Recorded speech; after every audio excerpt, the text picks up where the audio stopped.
மூன்றாவது ஸ்லோகம் முக்தி அளிக்கும் பாததூளி. அவித்யாதாம்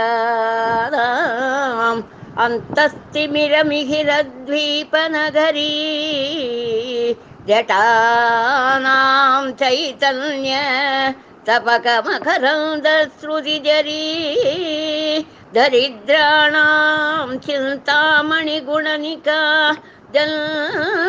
ஜலதௌ நிமக்னானாம் தம்ஷ்ரா முரரிபுவராகஸ்ய பவதி. பிறவி பெருங்கடலினின்று வெளிப்பட்டு வீடு பெற விருப்பமும் மும்மூற்றுகளுக்கு மட்டுமல்லாது மாந்தராய் பிறவி பெற்றவர்களுக்கும் தேவையான ஞானம், கல்வி, செல்வம் என யாவற்றையும் அருளி இறுதியில் அவர்களுக்கு வீடு பேற்றையும் அருள அம்பிகையின் பாததொழிகளே போதுமான வல்லமையை தரவல்லது.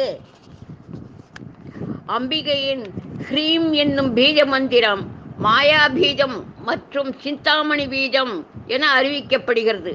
நம் மனமாயையை என்னும் இருளை அகற்றி ஞான ஒளியையும் குறைவற்ற ஆனந்தத்தையும் இது அளிக்க வல்லது. அடுத்த ஸ்லோகம். திருவடி தாமரைகளின் நிகரற்ற சக்தி.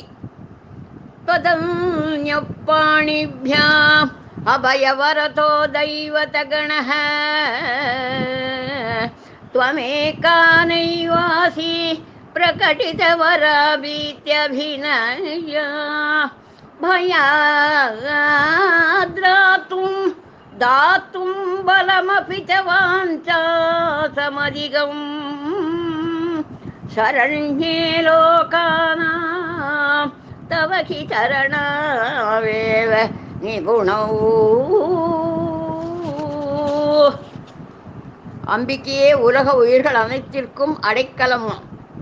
ருத்ராதி தேவனங்கள் யாவருக்கும் தம்மை துதிக்கும் அடியவர்களுக்கும் போக மோட்சத்திதிகளை கொடுக்கும் வண்ணத்தங்கள் கைகளில் மூலம் அபய வரத முத்திரைகளை அபிநயித்துக் கொண்டிருக்கின்றனர். நீ ஒருவள் மட்டும்தான் இவைகளில் இருந்து மாறுபட்டு இத்தகைய அபிநயத்தை வெளிப்படுத்துவதில்லை. உன்னை முழுவதும் நாடி வரும் உன் அடியவர்கள் இதனால் மனச்சலிப்பு அடைந்து விடுவாரோ என ஆலோசித்து அவர்களின் விருப்பத்திற்கும் அதிகமாக வழங்கும் உன் திருவடி தாமரை தரிசனத்தை அருளி அவர்களை மகிழ்வித்தாய்.